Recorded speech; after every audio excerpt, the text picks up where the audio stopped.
Despite being an unapologetically partisan progressive Democrat, I've admitted in previous videos that the Democratic Party, at least electorally, has its challenges. We are disadvantaged in terms of the Electoral College, in terms of the media landscape, in terms of just the civic landscape in general. Much of the structure of the United States government, both at a federal and state level, work against the progressive movement. It is very much an uphill battle.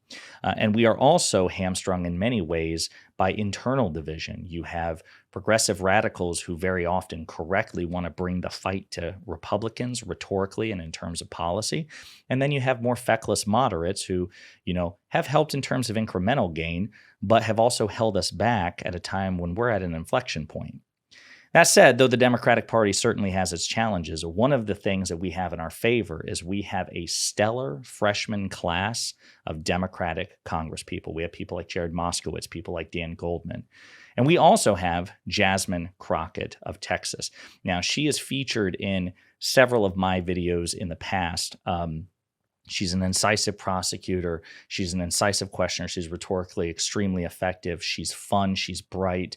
And this is her first term in Congress. I can't wait to see what her trajectory is if she's already this good, much like AOC. A lot of people underestimated AOC when she was a freshman Congresswoman, and she is probably the most feared person for Republican witnesses when they face a hearing and they see that AOC is on it. And I imagine Jasmine Crockett is going to inspire that level of fear as well, and I love it. But before we unpack all that, if you haven't yet, please hit that like, subscribe, and the alert bell. Okay, folks, so this particular clip is an interview or an exchange, a clip of an exchange on MSNBC in which Jasmine Crockett is basically asked about the situation with the Republican Party, Trump's increasing authoritarianism, and what she thinks the rest of the Republican establishment have to say about that. So let's play the clip and we'll unpack it. The president would use war rhetoric to prepare a nation for war against another nation. Donald Trump uses war rhetoric domestically. He has only ramped up his attacks on everyone he thinks is against him, and yet you have Speaker Johnson visiting him. Your take on the message the speaker is sending to Trump, to members of Congress, including yourself? Yeah, basically what we understand is obviously there is a circus that's taking place in Congress. We don't have adults that want to govern. Instead, we have a bunch of clowns that have decided that they want to bend the knee to this twice impeached 91 indicted. And I'm going to go ahead and say most likely soon to be found guilty criminal. Of one of these many cases that he has pending. It is absolutely anti-democratic what we see going on. The fact that we are ignoring the will of the people and instead doing everything that we can to appease someone who literally does not have our benefit at heart. And it's disheartening. And I understand why people are frustrated with politics when they see this kind of showmanship taking place. Now, again, describing the GOP as clowns, it's absolutely true. And it's really just a continuation of remarks that she's made before. Jasmine Crockett arguably stole the show during the first and at this point only official hearing into the impeachment inquiry against President Biden conducted by the House Oversight Committee, which is led by Republicans.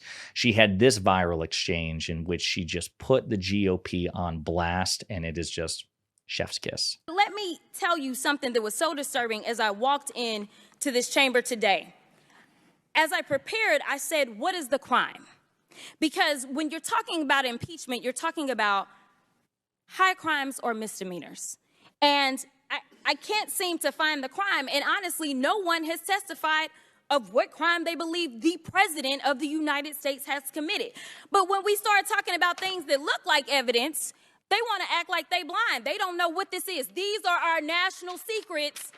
Looks like in the shitter to me. This looks like more evidence of our national secrets, say on a stage at Mar-a-Lago. when we're talking about somebody that's committed high crimes, it's at least indictments. Let's say 32 counts related to unauthorized retention of national security secrets, 7 counts related to obstructing the investigation, 3 false statements, 1 count of conspiracy to defraud the United States, falsifying business records, conspiracy to defraud the United States, 2 counts related to efforts to obstruct the vote certification proceedings, 1 count of conspiracy to violate civil rights, 23 counts related to forgery or false document statements, 8 counts related to soliciting, and I could go on because he's got 91 counts pending right now. But I will tell you what the president has been guilty of. He has unfortunately been guilty of loving his child unconditionally, and that is the only evidence that they have brought forward. And honestly, I hope and pray that my parents love me half as much as he loves his child. Until they find some evidence, we need to get back to the people's work, which means keeping this government open so that people don't go hungry in the streets of the United States. And I will yield. I mean, just what a perfect mic drop. That hearing happened at the time that the back and forth internally was going on within the Republican Party pertaining to the government shutdown. I mean, it was just an utter clown show. That particular hearing was so disastrous, as a matter of fact, that even right-wing commentators were like, this ain't it, Chief. And that's why, at least so far, they've only had 1 such hearing. As a matter of fact, 2 of the witnesses that the Republicans brought forth said that they had no evidence. I mean, were point blank asked, do you have any evidence that President Biden committed impeachable offenses? And both of them said no. So I love the fact that Jasmine Crockett brought the receipts. She got pictures of the boxes of national security information and classified documents that were found at Trump's resort home, Mar-a-Lago. I love the fact that she used the word shitter, and that's now part of the congressional record. I like the blunt, firebrand rhetoric. I love it. I love when Democrats bring this energy, when they use sarcasm, when they use incendiary language, as long as it's appropriate, which this was. I love that. I love when they start to match the GOP's energy when and where appropriate. And unfortunately, outside of a few, we've seen a painful absence of it.